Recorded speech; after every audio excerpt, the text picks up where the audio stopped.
Welcome to Business Coaching Secrets with Karl Bryan.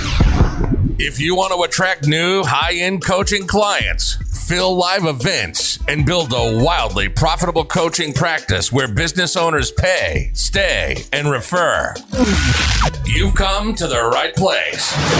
In this podcast, Karl provides his keys to the kingdom for finding and signing high-paying clients and building the coaching business of your dreams. Here we go.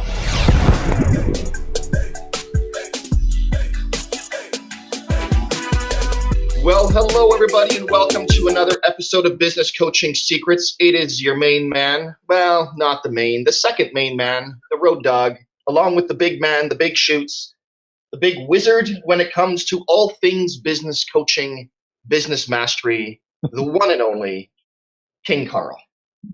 How are you? Yo. Road dog. That was a good intro, shoot. Well done. There we go, man.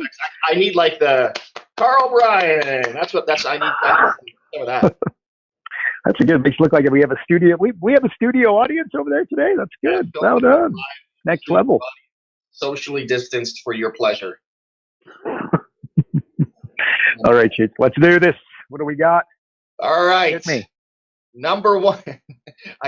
I love this because it is on a lot of people's minds, and I ask myself this very question from time to time. And I'd be curious if this actually is something that you think about from time to time. Here's the question. I'm stuck in my own way. I know what I need to do, and I'm not doing it. What is the best way to, quote, really change? Whoa. What is the best way to really change? Okay, so we'll assume this is coming in from an adult. No kids listening.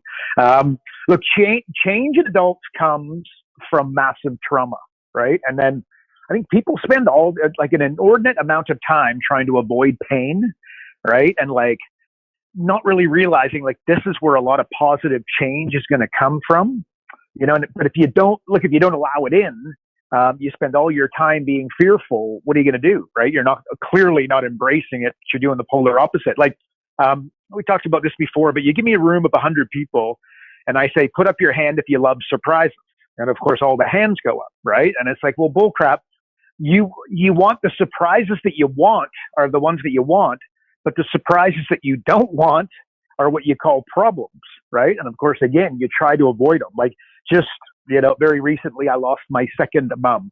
Clearly brutal. We're insanely close. I sent her a daily text for the longest time, and again, crushing, to be quite honest with you. But look, I don't like pain any more than the next person, clearly. But what I can tell you is that, what am I supposed to learn from this? What can I learn from this? What can I draw from it? Like a question that I've had, and of course, I'm trying to honor her. And she was a superstar salesperson. She was so proud of me, and like I said, she's my best friend. I've had the same best friend since I was 8 years old.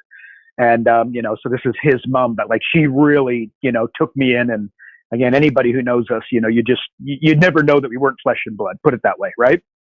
Okay, here's another, literally I had a ski trip booked. Mama took a turn. My best friend called and he said, look, he lives on the other side of the country. He said, I'm flying in tomorrow.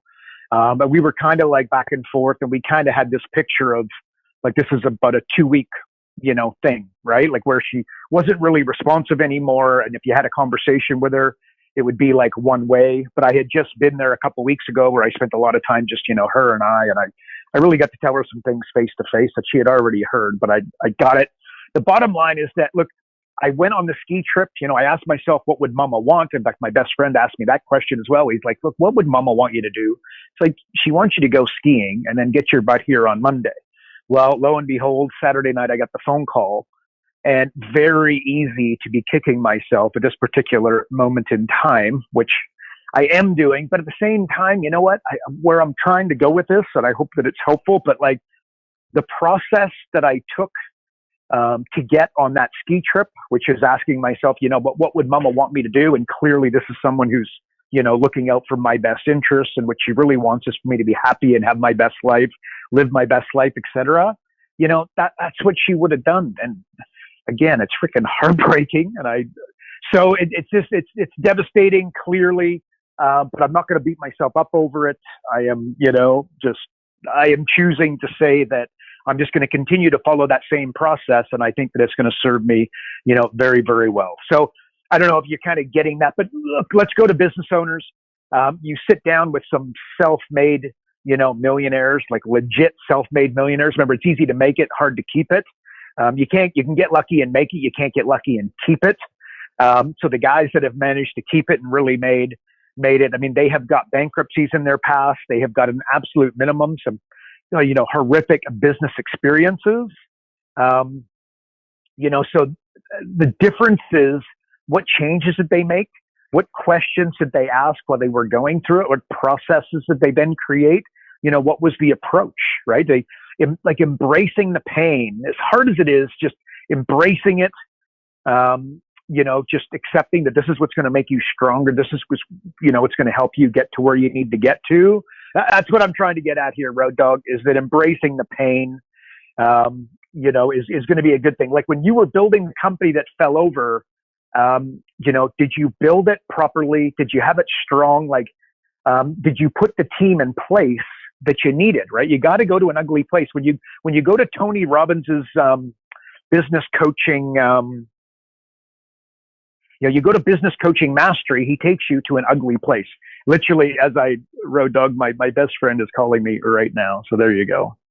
You know what he's calling about. But anyway, so this massive trauma is just okay. Adults change from massive trauma, and you spend all your time not only avoiding massive trauma, but avoiding the pain. When you go to Tony Robbins, he takes you to an ugly place. You will invariably, if you go to Tony Robbins, you will end up in tears, and there is a reason behind that, right? Like again, think of the diagnosis of cancer. Magically, some massive changes happen, right?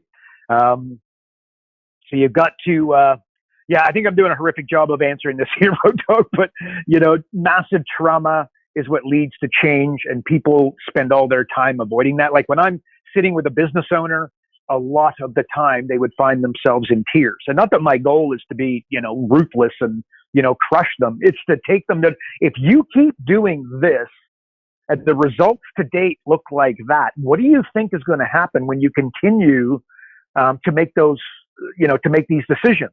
And they go, no, let's think about it. Where will you end up? Where will your staff be?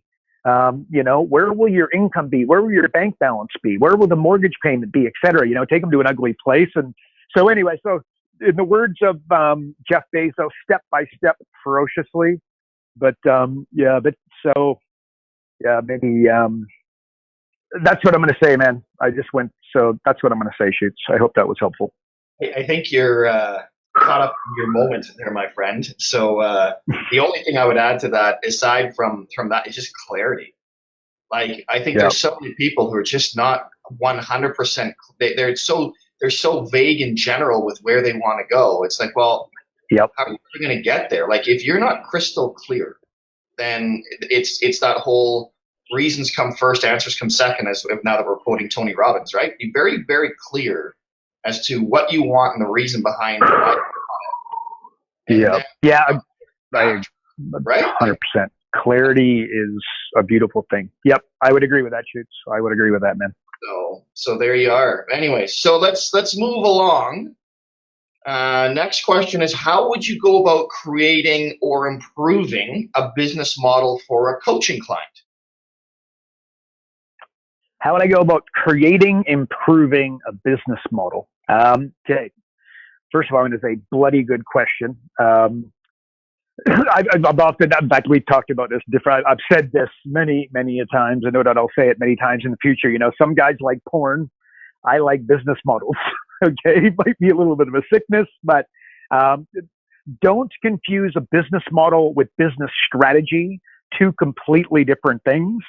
I'll give you an example. Okay. So look, Road Dog, you own a barbershop. I own a barbershop. The difference is that your barbershop sells drugs and mine does not. And if I know a guy who owns a barbershop and he drives a couple of really, really nice cars. And I'm just going to hazard a guess that maybe something untoward like that might be going on. So if you think about it, like your barbershop is kind of like lead generation to sell drugs, right? I'll let you decide on the ethics and whatnot, but no doubt you could see that the two different businesses are going to operate very, very differently, right? So like, why don't great ideas work?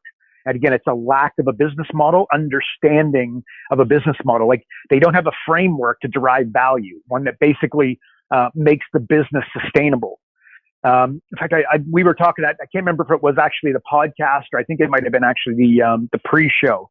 I was asked, would I open a restaurant, right? And the answer is, look, the world does not need another restaurant, that's for sure, right? Because again, let's say that I do my homework and I work out that there's no sushi restaurant where I live. So then I'm like, oh, wow, if I start a sushi restaurant, I'm going to do really good. The problem is that once I get my sushi restaurant up and running, somebody could start one like literally next door, right? And then also the reason why I wouldn't start a restaurant is that we've got like a glass ceiling above a restaurant. So let's say that we've got seating for 100 people. Well, that's my capacity. So I could extrapolate my numbers out and I could tell you how well you were going to be able to do with this particular restaurant. But a little bit of an X factor is, what if I had a restaurant and I used that as lead generation to have a pre-packaged meal business, which is where we went in the pre-show or the podcast, right? So I wouldn't open up a restaurant, but I would consider opening up a restaurant and using it as lead generation for a different business, because pre-packaged meals doesn't have a glass ceiling. There's absolutely no limit to the size and the depth and breadth of the business that I could build, right? So you see how, I basically changed the model in a very real and tangible way, to the point where I could lose money on my restaurant, where you could come in, I could sell you the food, and I may not do this, by the way, but no doubt you could see that by changing the dynamics of the financials, I could lose money on the meals, make sure that on every single table there was advertising for the prepackaged meal, that my waitresses and waiters mentioned it to everybody who came in, and everybody left with like a coupon, a piece of paper that says, look, make sure you, if you thought that was good, wait until you see our meals packaged and dropped off to you, right? Like it's so look, an example of that, think of a freemium. I think what people will be more familiar with is like the terminology freemium in the online world. So like Dropbox would be a super successful example of a very clever business model, where if you know Dropbox, you've probably got a free account. But once you get to, I don't know what it is, but there's a certain level of storage, they start charging you, right? And Hootsuite, Spotify, WordPress, Candy Crush, all our favorite game off Facebook there.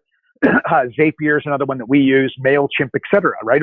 Or video games, right? You're playing a video game and you've got you've got cars racing. Again, I don't play video games, but I know the model.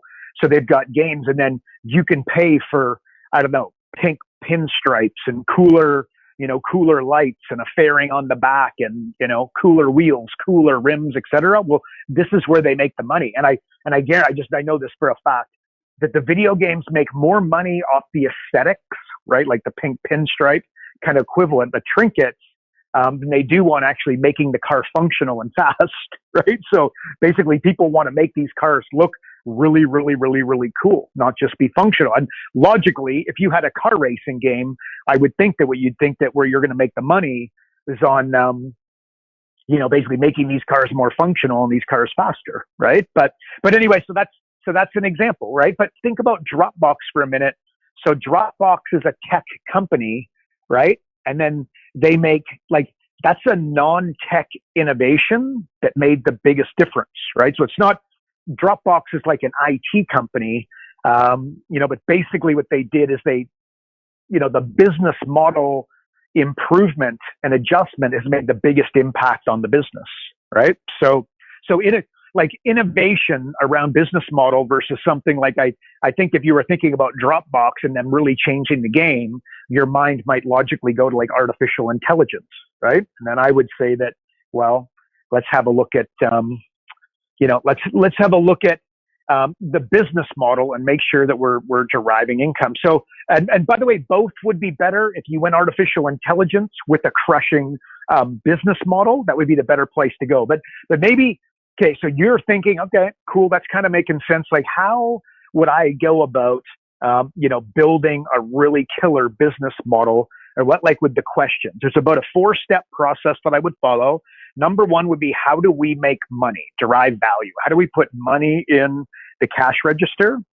The second question would be, how do we balance revenue with cost structure? Because it's one thing to make money, where a lot of people like, Twitter and these types of companies fall down, is that they've got a way to derive revenue, but the question is, are they able to do it at a profit, right? Number 3 would be, is it sustainable? Okay, so think of our barbershop example, right? The guy's peddling drugs. You don't need to be a rocket scientist to realize that at some stage this could be a house of cards, and that could come, that could fold in real quick time, and real quick time with the wrong phone call, right? And then 4 would be, how do we innovate that approach, right? Again, a big part of business model is thinking like, how do we go about, innovating what it is that we're doing? Like here would be an exercise. So it's like, okay, how do we, like, this is like thinking outside the box. Give me an exercise to be able to do it. Here it is. I want you to pick anything, right? Like, let's say a horse as an example. So we've got a room of 100 people. We break it up into 10 groups of 10. And then I go, okay, guys, you got 10 minutes. Horse is going to be your quote unquote product. And I want you to come up with different ways that you could go about making money with the horse. You're going to build a business based around horses, right? So you could charge people to ride it. That's probably the obvious one. And that's going to be on all 10 groups, right? Or, I suppose we could kill the poor little bugger, right? And sell them for food. No, I just got a bunch of people mad at me. We could sell the skin as well, the hide, and put it up on our wall or whatever that looks like. You could do like a horse and buggy, right? Like you could, plug the horse in front of a buggy, and they could do tours around the city where families would sit in the back, right?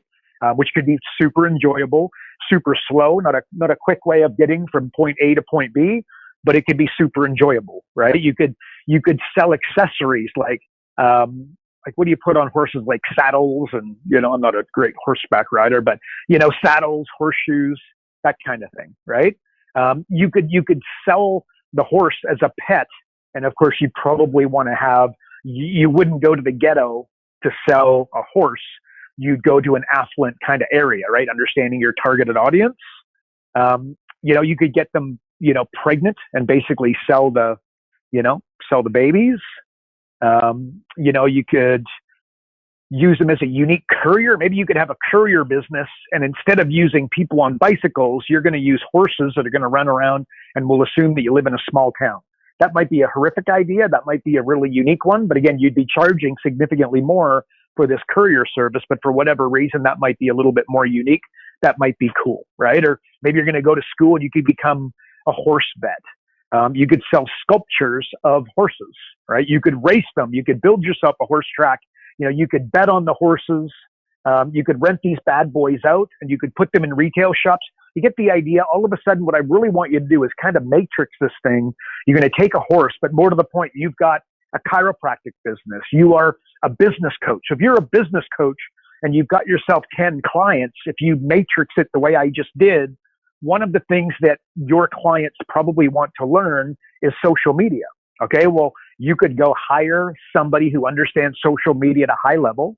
You could pay them $2,000 to show up and do a 3-hour training on how to use social media profitably in enter small town. Let's say you live in Kelowna, you live in LA, you live in New York, and then you put in the suburb, right?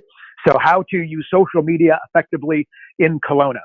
Pay somebody $2,000. You've got 10 clients, and you probably have some prospects as well that you might also be able to sell to, some joint ventures if you got a little bit creative. But let's assume you could get 7 people to pay $1,000 to do this 3-hour training on social media, right? Well, that's $7,000 that you just brought in. How much did I say you're going to pay your gal or guy? $2,000, right? A 3-hour event, you just made $4,000, right? With the same prospects, the same, and you're, presumably you're filling a need that they're looking elsewhere for. And this could then lead to them buying fulfillment services for social media from you. Now you get a fulfillment house and they start following through on that. So if you kind of matrix it, the bottom line is that most people are doing business in one way. It's super straightforward. They're not thinking outside the box. They're not getting creative. It's like They're not, like the barber shop coming up with selling drugs behind the counter, which I do not support in any way, to be clear. But no doubt you can see the creativity. You can see how one barber shop is going to be significantly more profitable than the others. But understand that the big question, remember, question number 3 is it sustainable? And if you were breaking the law and that sort of stuff, it's not going to be sustainable. So it's not going to pass the 4-question business model test. So great question, Road Dog. I love it. And I think that this is the kind of thing I'd hope that our elite business coaches are starting to, kind of think through and get creative with. So there you go, Shoots. And if you're looking for more horse type questions, go to the Horse Whisperer Karl at thehorsewhisperer.com, and he'll be more than happy to answer all of your horse related questions. That is more I've never ever thought about horse. Never thought about what? Like what horses? Like that's the one that you could pick cars. That'd be kind of fun. But you go with horses. Yeah. And then you're talking about skinning the horse. Anyways, you're going to get some hate mail for that, especially from my mom. Well, all right. Probably a car would have been a better example, Shoot. But anyways, there you go. Okay. In a car. So anyways, there we go. All right. Follow-up question to that would be, can you give some examples on just effective business models? Effective, oh gosh, there's so many. Subscription, right? Let's think Netflix versus Disney, and let's think Disney pre the Disney Channel, okay? So Disney didn't know who the heck was watching what. I mean, they had an inkling, and they would, buy renewals and that sort of stuff, and I guess when they're, a month later, they get a pretty good indication. But Netflix knows in real time who is watching what, how long they're watching it for. And then when they watch, they watch Cobra Kai, the show that they then watch after that, and they can see trends, right? Think of the competitive advantage that provides. And then not surprisingly, think of our horse example, which would have been better as a car example, which I'd agree with that, but whatever. So Netflix now creates their own content. What kind of content do you think that they're creating? Well, they're going to the data, and they're working out, what kind of shows and what kind of actors and, young kids, old kids, this, you know what I mean? They're analyzing the data, and they're able to analyze the data at way higher level than Disney ever could have, right? Think of the power of that. So subscription is what I'm getting at. Or think Gillette versus the Dollar Shave Club. Not familiar. The Dollar Shave Club is basically they sell razors, but they do it with a subscription model versus Gillette. You go to Safeway, you go to the grocery store, you buy an inexpensive razor, and then the assumption is that you're going to continue to buy their specific razors because they're what am I trying to say? They're a specific type of shape, and you can't just buy any razor. You got to buy a Gillette razor to put on the Gillette shaver, right? So again, a very effective business model over many, many years. But then Dollar Shave Club came along, and I'll let you guys decide if you'd rather have the subscription model that automatically sent out the shavers or the opposite, right? And Dollar Shave Club, it's a $1 billion company growing pretty darn quick. But so subscription platform, think Airbnb, think Uber. Now you're managing transactions. Also able to collect data, which is massive. But then you're taking a percentage fee. So another platform. You're able to learn from every interaction that takes place, again, a la Netflix. So think Spotify, right? You press discovery, and let's say, I might be giving too much information here, but I love Duran Duran, right? It's my favorite band of all time. And so I listen to Duran Duran, and then there's automatically oh, Road, you're going to have a field day with this, Road Dog. But Thompson Twins will always come up, which, by the way, I happen to like a few songs by the Thompson Twins, right? I got terrible Jason music, and that's okay. But no doubt you could see how Spotify understanding all of that information is hugely powerful. And of course, Netflix, you watch you search for a specific show, or you watch a specific show, and then it will give you recommendations based on that search or that movie. And then Amazon, of course, do the exact same, right? With books. And this is so you go to buy XYZ business book, and then down below it says, commonly bought with that book are these, 10 choices along the bottom. They've got a wicked way of getting you, instead of spending $30, now you're spending 60, 90, maybe 120, right? The power of that, insane. So platform, social networking, think Facebook, LinkedIn, Instagram, etc. Again, what they're really doing, like Facebook is free, clearly. What they're doing is they're collecting your data, and then they're able to sell targeted advertising. Think of the business model behind it.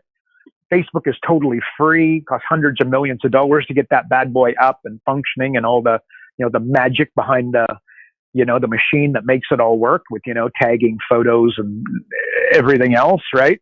So then they sell, ads to targeted avatars, which really, and you've heard me riff on feedback loops. I've talked about that many a times in the past. That's really what they've got, right? Which is insanely. Remember, data, the number one commodity on the planet is data, not by little. It used, like, the number one commodity used to be oil, right? And coffee was right up there. Now it is data times a million, like times a million.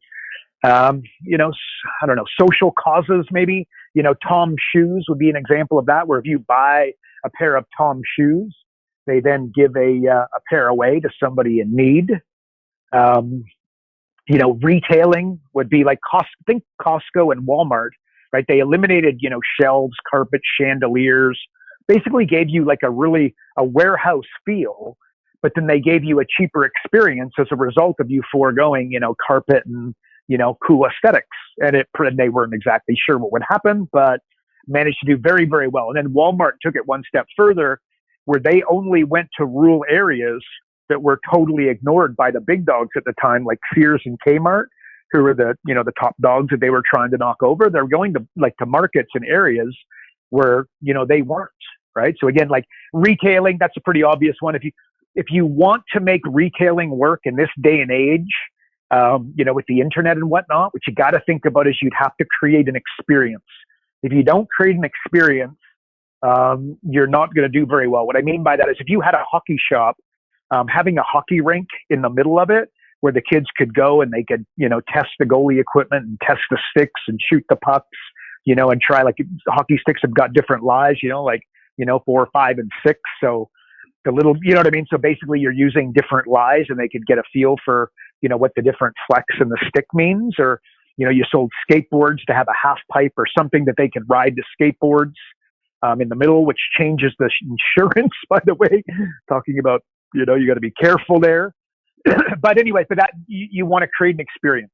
So again, thinking about, making these types of things work, you've not only got to look at what could work and what has worked, but I would dare say you want to be looking at some trends and future pacing this thing. Is it sustainable? And maybe the insurance question that I just put with the skateboard shop might leave it as something maybe not worth doing. But so then, like, wholesaling, becoming a middleman, manufacturer, like, everybody would love to probably get into manufacturing, but the problem is that you're going to have to create machinery. Like a manufacturer, on average, there's going to be a significantly higher level, like the entry level, to get going. Think of buying machinery and whatnot. It's going to be significantly higher than if you got started as a retailer. That's why you'll always find significantly more retailers than you would ever find manufacturers, right? Another example of that would be like real estate. There's more realtors. Like, let's say Remax. Okay, everybody knows Remax or Keller Williams, whatever. Let's call them the manufacturer, and then people go and operate as a realtor under their banner because they would never be able to come up with the money, and basically build the structure required to operate at the level that Remax or Keller Williams would operate, right? Or then, like, there's an online concern. Of course, that is taken off madly, and will only increase big time. The pandemic has accelerated all that. We've seen it. But Amazon, Zappos, Rent a Bride, eBay, Zoom, but basically, building having an online, an online play, right? And then you don't have to have your own platform. Like, you could go to Amazon and build your own retail store on Amazon. You could go to eBay and build your own store on eBay, right? So different business, like licensing, again, would be a different way. Like Amazon, as an example, they created, I think it's called one click purchase or one click something. Like basically you click one button and it's bought, the end. Well, Amazon, because again, Jeff Bezos is a freaking genius. He actually patented that. So if you built the website and I clicked one button and purchased without clicking anything else, that would be an infringement on their patent and they would come after you. So like when you buy off iTunes, Apple pay a licensing fee to Amazon, or to Jeff, I don't know what, to Amazon, let's just say, to that patent, to basically be able to do that. So that's effectively a licensing model, right?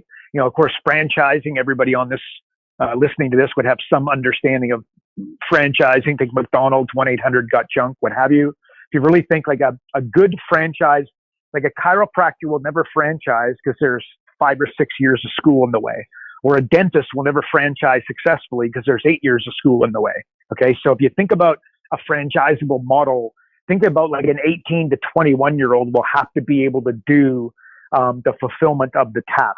So again, think McDonald's, think 1-800-GOT-JUNK, think Subway. You'd kind of understand that model or that, you know, franchising. Really just how do we create value, and value being basically the exchange of goods and services for a sustainable profit. That's really what you're asking yourself. So awesome topic, Road Dog, one that I would encourage everybody to be thinking through, because we naturally, my opinion is that most people would go, you know, to tech advancements and that sort of stuff, which you should. And I think that's a great idea and something, you know, that should absolutely be, we'll call it in the line of questioning or the line of thought when you're going to help a business owner.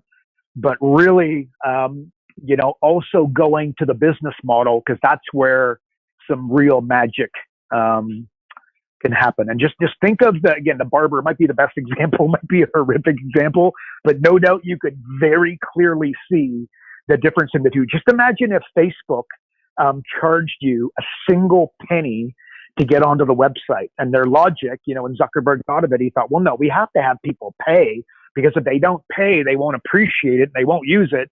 So we've got to get them but we're only going to charge them a penny, or maybe we're only going to charge them $1 one time, and that's it. But my God, if we got 100 million users, we've got $100 million in our bank account. If they would have made that decision for their business model, I'll let you guess where it would be. In fact, there's a book, and if you like this topic, here's a book for you. Not directly talking about it, but indirectly. It's called Predictably Irrational. They use a whole bunch of really good examples of pricing structures, and it's really a book about psychology. But really, when you're coming up with a business model, there's plenty of psychology involved there. And I just gave you an example with Facebook, right? Like an example straight from the book is they put I believe it was Lindt chocolate, like really high-end chocolate out. And then they charged, I don't know, again, let's just say $1 for the chocolate, 50 cents for the chocolate, 25 cents for the chocolate, and then 1 penny for the chocolate, and then free. Well, at free, X amount of, you know, chocolates went. At 1 penny, X amount of chocolates went, but then like at $1 at the highest price, X amount, and not that less. Like for 1 penny, not that many more chocolates went than at the full price that they used, right? Which again, basically just tells you that, you know, that 1 cent, there's actually a phrase that I'm trying to think of that I can't think of right now, but like basically when you put the smallest amount, like 1 penny in front of people's decision-making process, you totally change the outcome. And yeah, very, you know, 1 cent will just stop it from happening. Because remember when they gave the Lindt chocolate away for free, like let's assume that 75% of the people took one. So like they actually wanted the chocolate, and they proved that, right? But when you put 1 cent in front of them, basically nobody took it, and huge dynamic change. So there you go, Road Dog. That's my that really good question. A really good, I'll call it a topic for people to be exploring, because I think that the magic out there, a lot of people have different restaurants or different businesses. Use my restaurant as an example. Again, think of how you change the existence of somebody if you said, you know, gosh, we should really be using this as a front for pre-packaged meals as opposed to a restaurant, which in some cases would work. In some places, you know, for whatever reason, they'd make a meal of it, because you got to understand, if you go into the business of prepackaged meals, you're changing the function of the business in a very real and tangible way, right? Because now it's logistics and it's delivery, and you got to be able to, dry ice will come into it and packaging will come into it. So anyways, so it would change things. So there you go, Road Dog. I hope that's helpful and an awesome topic in my opinion. Dude, the topic was awesome. Everything that you gave for insights on yourself was even more amazing. Don't pretend like you don't like Duran Duran shoots. I know you do. Can you hear this? No, what is it? Thompson Twins inbound request, right? Little Thompson Twins. You are so Thompson, there you go. No, Duran Duran shoots. It's Thompson Twins come on as a result of my love of Duran Duran. There you go. I'm gonna stop. I'm gonna stop talking. This is Doctor, buddy. This is Thompson Twins. Oh, anyway, love the good. That's a good song, Shoots. Turn it up. We can't hear it. Turn it up. Don't even understand how lucky you are that I am bad at Photoshop, because I would have that picture of Putin riding without a shirt on a horse with your flow and your mug on it. I'm so fast. Oh my God. Like, wow. Unbelievable. Tori, if you're listening, it's time to go to work. That Photoshop session needs to happen. All right. Lastly, you gave a lot of good insights there. So, like, is there sort of a resource, or like how would you best recommend people can learn more about that? Like, is there a process or a formula that you follow when it comes to everything basically that you were just saying? Like, you mentioned that one book, which I wrote down, Predictably Irrational, yeah. But is there other resources, a process, formula, anything, like any insights there? Yeah, again, I think that's a good, look, if you're, okay, forget what I say, because again, I failed grade 8 math. But like you go to Elon Musk, who, again, is not some Harvard graduate by any stretch of the imagination. And the guy's taught himself, space travel, and he's building rocket ships, and like, holy cow, right? So I think a good undertaking is to go, okay, well, how Elon Musk, how does he do this, right? And he would explain it, that the way he learns something is he pictures a tree, right? And then, so if you picture a tree, you've got to get, like, first and foremost, you need to understand the trunk, right? So as in the foundation of, whatever topic it is you're taking on. And then, of course, you picture a tree, it's got larger branches, and then smaller branches, and then that leaves that hang off of them, right? So if you just go and learn the leaves, so think learning copywriting without learning psychology, you're not really understanding the trunk, and basically, you're going to fall over. And I think what he would describe it as, you become a branch collector, something, because the leaves have nothing to hold on to, right? So again, you've got to understand the foundation, which, by the way, is not as sexy and delusional as learning something like copywriting, or let's say Facebook ads. Like to learn Facebook ads and then not understand psychology and what motivates people, like what I just described with the 1 penny and the Lindt chocolate, right? Again, you just assume, like, naturally you'd assume, like, geez, 1 penny, why would they care, right? So the bottom line, and you can't remember something that you can't connect, right? So as far as Elon Musk is concerned, the magic lies in then, like, understanding the trunk, and then, of course, broadening your understanding, like learning psychology and learning things like Facebook ads and that sort of stuff, is you'll use as our example. But now imagine taking 2 trees and then growing them together, right? Like, example is that Elon Musk took IT and then built cars, and now he's basically got a computer on wheels that we know as the Tesla, right? And it's just like, I even had somebody on my Facebook, and he was comparing Facebook stock price to Tesla, and like, kind of doing it tongue in cheek, like, what the hell are people thinking? And it's like, not realizing that, like, Tesla is an IT company, right? Like, the difference is it's not like Ford just isn't even a comparable at this moment in time. They may, because they might get their act together and also build these computer on wheels, but for the foreseeable future, where we're at right now, that is not happening. So I'd encourage, kind of just taking a step back, and like, here's a question. You're a business coach. Do you really understand business? Do you really understand the foundation? And then you go, okay, well, what's the foundation of business? Like, as an example, and this is straight from Jay Abraham teachings from, 20 years ago, is that there's only 3 ways to grow a business, right? And the question is, do you know what those ways are, right? And it's to get new customers, sell them more, like a higher unit of sale, and then to sell them more often, right? Or like if you work with us, we will teach you what we describe as the 5-step formula, right? So basically, there's basically leads, conversions, transactions, pricing, and profits. Like there's these 5 specific areas, and then of course we built software that has there's 12 areas in what we call the Jumpstart 12. But like all of those 12 areas fall into one of the 5 areas, right?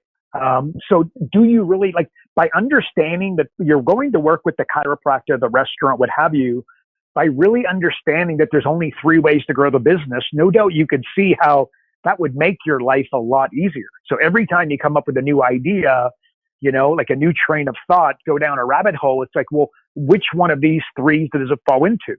And then when you understand the 3 ways, like if you only make a 10% improvement in all 3 areas, you get this compounding effect, like this monster impact. But part of what you've got to do is you got to improve all 3, not just improve one, right? And that leads to another question of like, do you understand compounding? Because again, you give me a room of 100 people, I say, do you understand compound interest? Everybody puts up their hands.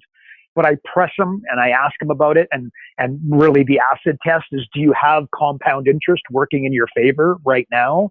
Like, do you own real estate? Do you own stocks? Do you have investments? And the answer is no. And I believe that if you're not really living it, you really don't understand it. Like a really good exercise is like, if you take a penny and then you double it, or no, okay, I take just average person off the street and I say, you got 2 options. Do you want 300 grand? Or do you want me to double a penny every day for 30 days and you can have the amount we have on day 30? Well, 90%, if not 99, take the 300 grand all day. Not realizing that if you take a penny and then you double it on day 30, I can't remember, but it's like over $5 million, right? I think a worthy experience, like hearing me say that, and I would imagine if you've never heard that before, and I have said that before, so maybe you're like, oh yeah, I knew that. But the first time I said it, or this time as I say it, you're like, oh, wow, here's an exercise to do. Go through and actually do it, pen, paper, and just, take a piece of paper and break it up into 30 squares and go through the exercise. And then what you're going to find is that you're going to have a very small amount of money up until about day 25. And then 26, 27, 28, 29, and especially 30. Like, remember on day 29, if you've got 5 million on day 30, you only had 2.5 on day 29 and only 1.25 day 28, right? So in other words, the numbers get really exciting really, really fast.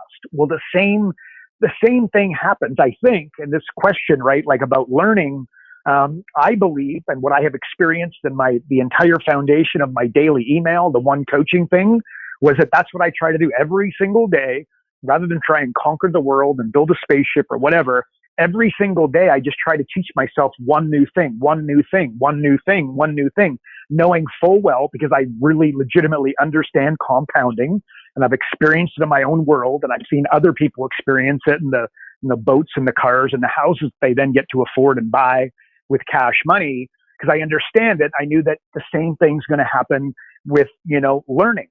So again, in fact, like the mental model all scientists use, and the great thinkers of our time, which plenty of them would be, fall under the category of scientists, is basically understanding first principles. Or actually, I think the actual mental model is called reasoning from first principles, but it's just a great way to reverse engineer a complicated problem and be able to use creative possibility. And by the way, this is Elon Musk speaking. This is Charlie Munger speaking. You know who this is speaking is Aristotle, right? Like this is where it comes back from.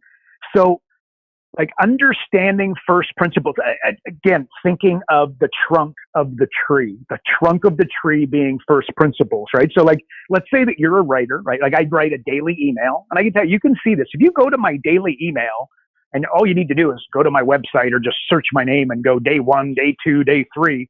You're going to see what my emails look like on day 1, 2, and 3. And now I don't even know where I'm at, but I'm at 300 odd. And then you read an email now and you'll see that I now have like a pretty distinct style that I never had then. How did I get it? Because I just started doing it, right? I wasn't just writing my emails. One of the major, I write every single word of that stuff. one of the major challenges I have is time, right? The number of times that I've written that son of a gun because I committed to writing it every single day. And when I committed, I decided that I wasn't going to get a cold, or, mama wasn't going to pass away. And that was going to give me my excuse, to, basically miss a day. That's just not happening. So my major challenge is time. And by developing a style, I can tell you now that I can write an email so much quicker. Frankly, it's borderline mind-boggling. But that being said, so I developed a style, but maybe long before I got my style, like you need to understand paragraphs. You got to understand sentences and then words and then grammar, right? And then once you understand that, you go letters, and then you could go essays, maybe then books. And once you got that, you could then go to libraries, right? Or like maybe, like let's use first principles of football, right? The first principles of football are the rules, right? If you don't understand the rules, you're not going to be a very good coach, right? That's a 101. But more to the point, in order to create plays, you've got to understand, to be a really good coach, your goal is not just to run plays that you think might be effective and that you've seen be effective. Your real plan is to confuse the other team, right? Which the goal of that is to get yardage, move the ball, which ultimately leads you to, with probability, win the game, and not every single time, right? And you also want to call plays that people aren't going to expect. So like, if you read up on this, like they're basically in the NFL, they say that there are coaches, think Bill Belichick, and then there's play stealers, right? There's guys who just follow Bill Belichick and then make up plays, and they look ridiculously similar to Bill Belichick's, right? But see, Bill Belichick really understands the first principles. He's built the trunk at a level, just make your eyes water, right? And then he makes up plays. Not only does he make them up, he puts them on the board. They do that in training, but they experiment in the real game, right? Well, the play stealer effectively is not doing that. Or something I saw recently is like a guy, what do they call it? The ice the kicker. Okay. So, a guy's about to hit a field goal, right? So he's got to kick the ball between the uprights if you're not a footballer, right? Pretty straightforward. And what you do is you ice the kicker. So at the very last second, the coach is standing beside the referee, and the kicker has a pretty good idea that this is coming, which is a little bit frustrating. And then at the last second, he does kick it, but you called timeout. So if it went in or it missed, it's a dead play, and he's got to do it again. Now, why do they do that? By understanding psychology, not understanding the rules of football, but understanding psychology, specifically, the mind of a kicker. These guys, you'll always see that they have a routine. There will be no kicker in the history of the NFL ever, not even close, that doesn't have a very structured routine. They walk out, they pick up grass, they throw it in the air, they stand up with their foot right where they're going to kick it. They take 3 steps back, 2 to the left or 2 to the right, depending upon if they're left or right footed. And then the ball comes, they take the steps, they plant their foot and then kick it. There's a routine. Okay, by icing the kicker, guess what you just did? You screwed up the routine. So you just took football and psychology. Think of 2 different trees, a la Elon Musk, right? Like he brings 2 trees together the way he did with, computers like IT and cars. Now, by understanding that, you understand how you could mess up a kicker. And if you've seen over time, this happens, or this works, like the whole ice the kicker thing works really well, right? So that would be an example of that, understanding the rules and whatnot of kicking and knowing that you have to stand right beside the referee, and then you have to do it. It's no point doing it before he takes a step forward, because that's not going to screw up his routine at the highest level. And again, understanding psychology and the importance of routine in that, right? So I don't know. I think that's got some serious. I don't know. I think these are very powerful things to be thinking about. Again, you're trying to learn new concepts. If you're not, you don't have like the business pedigree, but you're the kind of person that got into coaching because everybody's like, oh wow, you're so good at this, and you thought, damn, I wonder if I could get paid to do this stuff. I'm going to encourage you to, metaphorically hit the books, but really start learning this thing. Like Elon Musk, when he learns, he talks about arguing from first causes, not analogies, right? And again, he's really using, it's a way of saying the play stealer is arguing from analogy, not from the foundation of what actually happens and follows, right? So example, if I grew up in the ghetto, and I know that people that grow up in the ghetto, they grow up, they break the law, They go to jail, and effectively they use this as a license to fail, which if you understand the ghetto and you understand that line of thinking and the conversation around, the dinner table, that this absolutely happens with ridiculous predictability, right? Well, that's like an analogy. So arguing from first principles would be, and by the way, that's totally going to stop you from using imaginative vision, right? Again, according to Elon, right? So from first principles, what you do is you go to, look, has anybody ever grown up in the ghetto in these types of situations, really cracked it, and really been successful? Road Dog, you still hear me? Yeah, Road Dog, you there? I can hear you, bud. Okay, sorry, I just dropped. So anyway, so arguing from there, again, has somebody ever really cracked it?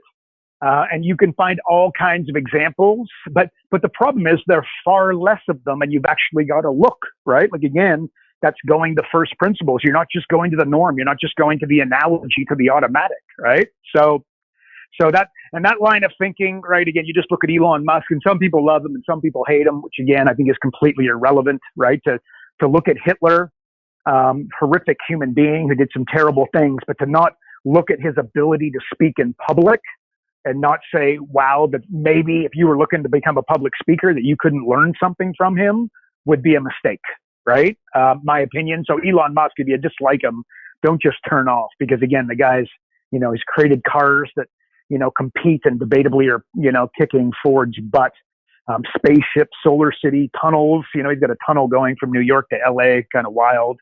And understand, okay, with all of that, from these learnings, this is where real wealth comes from. Real wealth doesn't come from, X's and O's and digging ditches. It comes from the conversation we're having here, right? Like imaginative vision is really where real wealth comes from. It's the creation of wealth, right? Like huge power. So there you go. And by the way, we're also just happen to be living through a pandemic that's dragging on for frickin' ever. No doubt we're all in agreement there. Like, again, if you're just going to, the restaurant's closed, so I guess my restaurant's going to close, and I guess I'm going to go bankrupt. And again, I understand the difficulties and whatnot. Believe me, I am empathetic. I get it. But that being said, in some cases you got to dig in other cases you got to pivot. But I think that's important, man. So there you go, Shoots. There you go. I think I've gone over a bit, but that's my answer to that one, buddy. I think it's a very powerful dealio, man. Very powerful. And by the way, when it comes to Elon Musk, have you ever considered that he is just an alien trying to get back home? You know what? No, I haven't. But now that you put that vision in my mind, I'd say that may be Elon, man. That may be Elon. He's a little out there, that boy. That is his why, my friend. That is his ultimate why. I need to get home. So I love it. Anyways, what would you really quickly, because I know we've gone over, what would be your one thing today that people can implement? Yeah, I think maybe where we finished off, just a way of think, like, you know what I mean? Like, again, tree trunk to large branches to small branches to leaves. I think that there's serious power in that. Like, do you really, you're a business coach, the question that if I had you one-to-one and I'd press you on is, do you really know how to grow a business? And the answer may be yes, and the answer may be no. Rather than getting frustrated, I got some really, really, really, really good news. There's only 3 ways to grow a business, right? And we've kind of expanded upon that. We have a 5-step formula, and then we've created software that basically has 12 key areas that if you go to these specific 12 areas, you can absolutely crush it. So understanding that, I think that there's huge power. But the one thing that I would take away is I love the question. I don't know what the question was, but about, just business models and how to get your coaching clients thinking along those lines and maybe push some paradigms, because huge, like I said, it's a topic that I'm highly passionate about. I love it. And it's been very good to me, and it can be very good to you, be very good to your coaching clients, but I don't know that it comes, I don't know that it comes hugely natural. But again, so you press and you're like, okay, how do I create a business model? Like, what do I do? 4 questions. 1, how do we make money? 2, how do we control the costs to make sure that we can derive a profit from that revenue? 3, is it sustainable, right? Like, again, can the sushi shop, somebody just open up next door, or somebody going to come in and bust us when we're selling drugs? Because that's a great short-term profitable strategy, but a horrific long-term one. And then 4, how do we innovate the approach, right? So things like freemium, freemium models, it's so easy now because we've seen it, for the last decade, more to the point, the last 5 years. So it sounds like it's natural, but you got to understand there was nothing natural about it when they started giving things away online and then charging people at a certain point. So there you go, Shoots. That's what I'd say, bud. Beauty. Hey, listen, everybody. Thanks for tuning in to another great episode of Business Coaching Secrets with the man, the myth, the legend, the man, the king on top of the hill, my boy King Karl. And if you're not on the inside and you're not getting access to the pre-show, you're not also getting Karl's daily emails, or just want more information on how to build your coaching company, visit focused.com and subscribe today. Also, if you enjoyed the podcast, please share with a fellow coach or someone that you think would make a fantastic coach. And of course, as always, we always appreciate if you would rate the episode, as we know that iTunes, Spotify, and the like give an insane amount of weight towards reviews. So please leave us a review.